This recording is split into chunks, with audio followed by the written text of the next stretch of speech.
di jalan Allah. Ini Masjid Enam Syuhada lagi dikunjungi sama Ketua Hilmi. Modal awalnya berapa Pak Yudi Pramuko? 750.000 rupiah aja. Jadi ini 500 jutaan nih barang. Sekarang udah habis 310. Masya Allah, tuh udah pakai keramik, plafonnya tinggal. Granit tuh kayak marmer. Tuh, Masya Allah nih, sampai juga kita ke sini.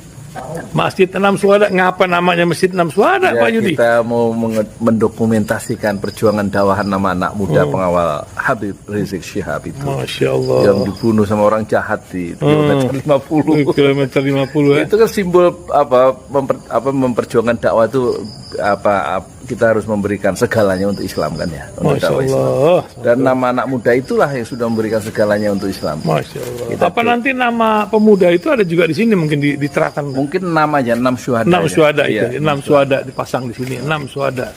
Beb Ali, apa yang dikomentarin dari ini semua, Beb Ali? Masya Allah, luar biasa. Dari uang 700.000, kalau pengen ternyata bisa.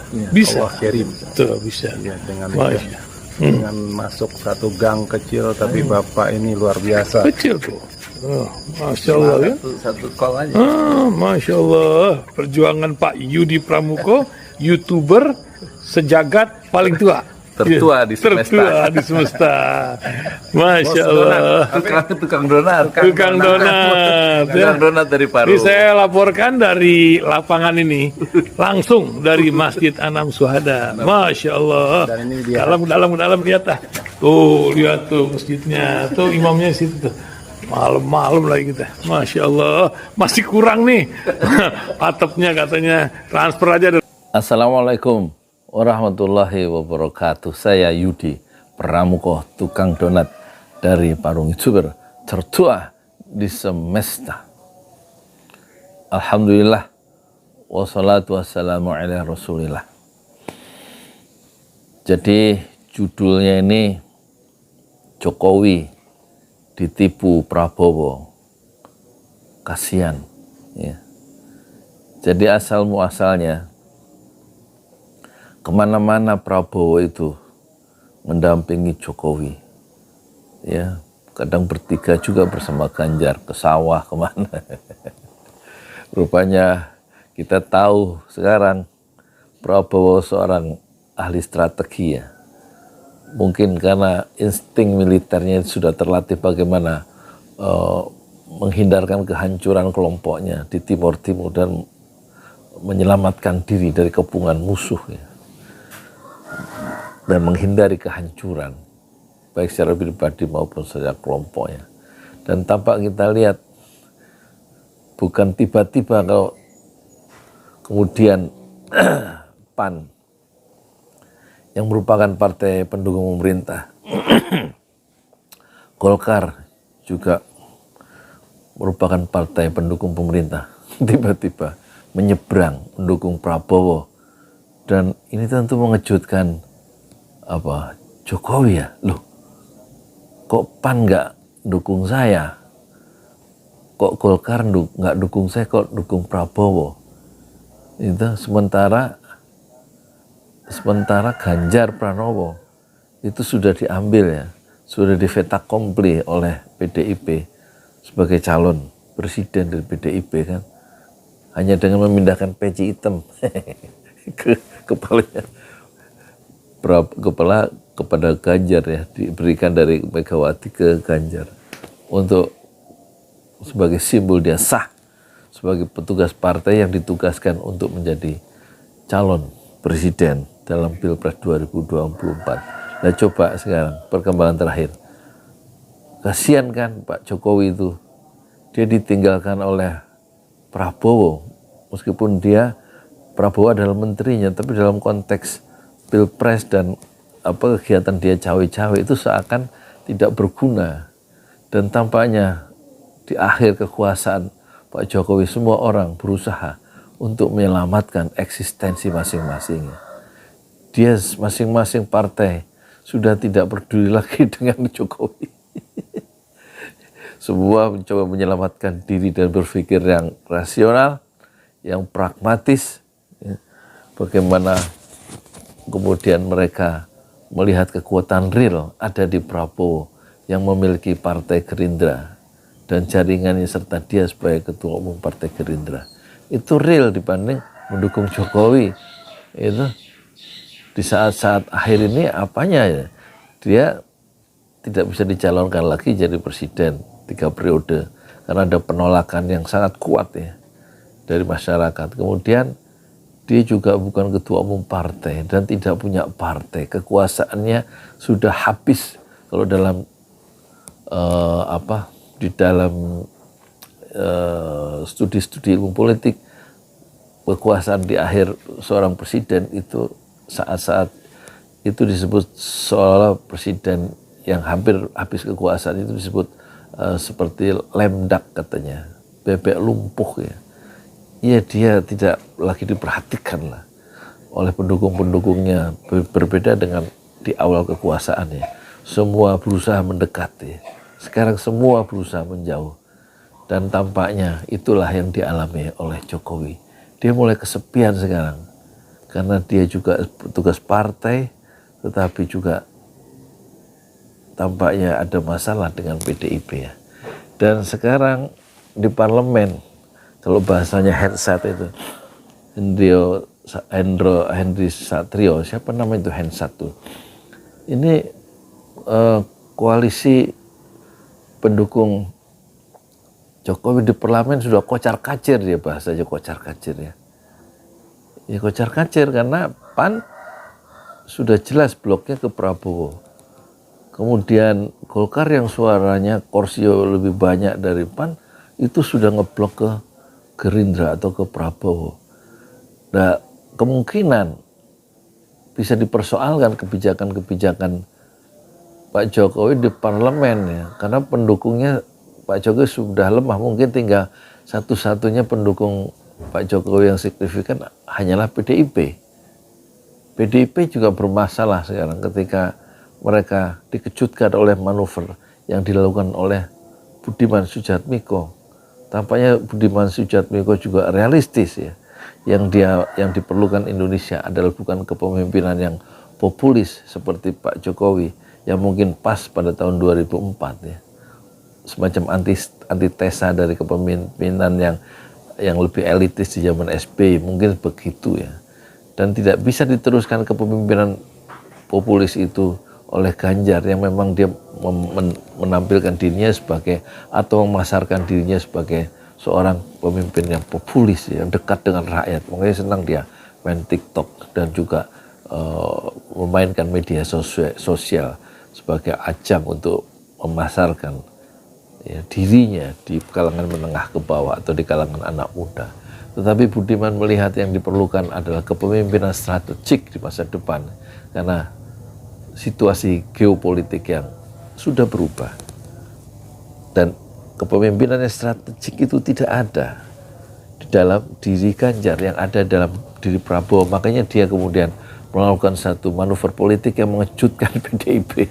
Dia bersama Prabowo sekarang secara pribadi, dan hari ini kalau rencananya PDIP dia akan diberikan 2 pilihan ya, mengundurkan diri atau dipecat dari PDIP.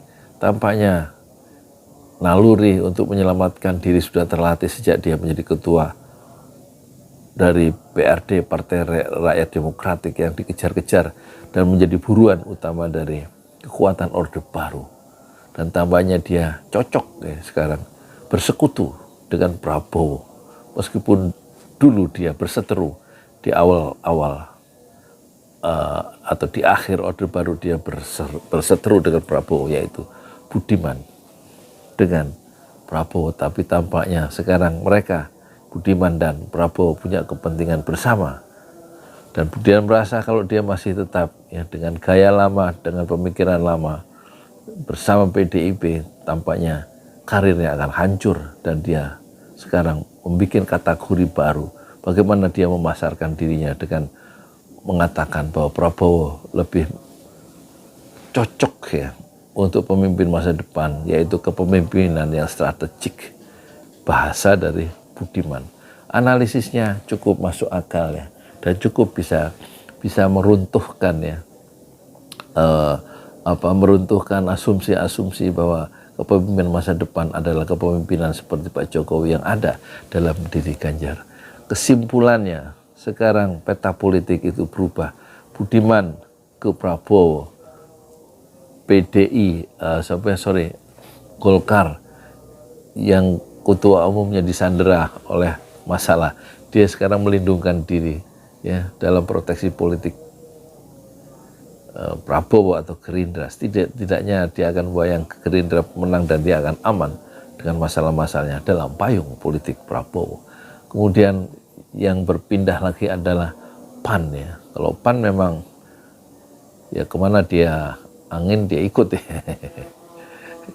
Mau jadi oposisi tanggung, makanya Amin Rais didepak sehingga sekarang dia menjadi penghamba kekuasaan, masuk ke istana, dan sekarang dia keluar dari istana, dari pendukung Jokowi ke Prabowo. Dan tampaknya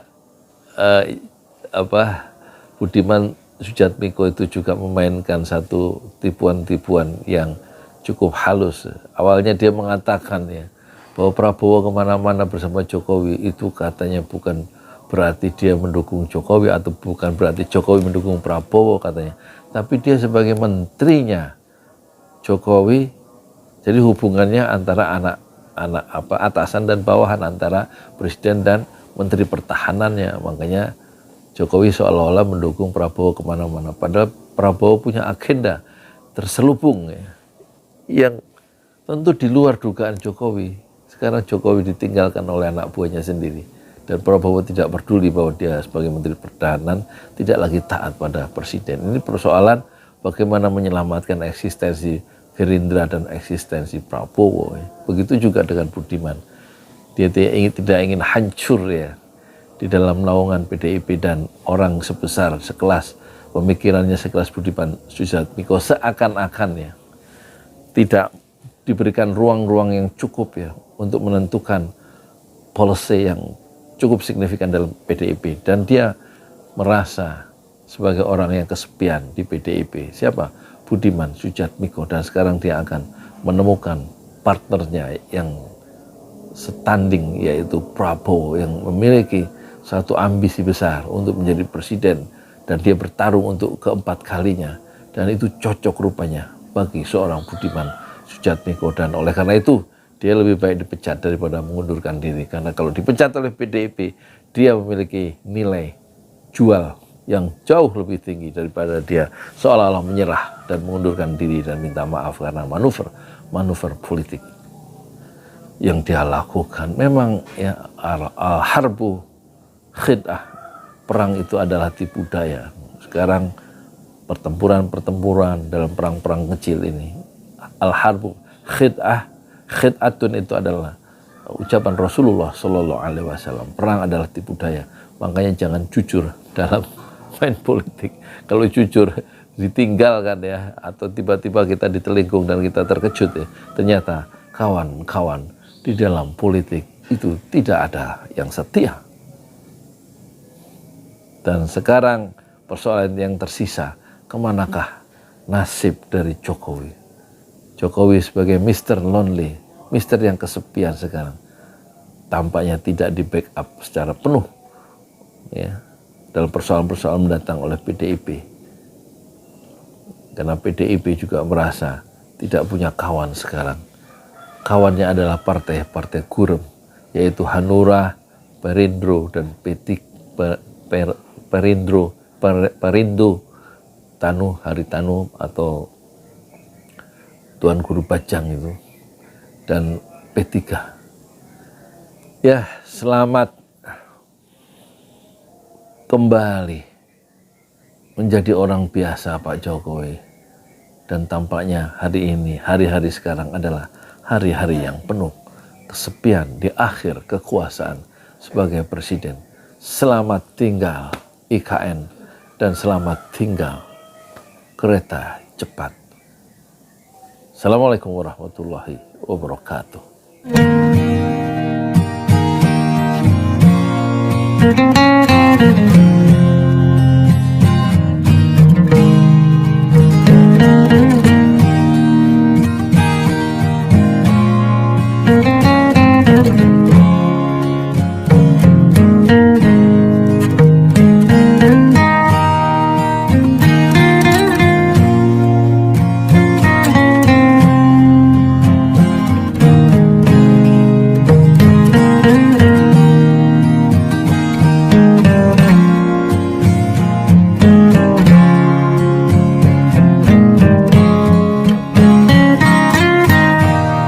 Bye.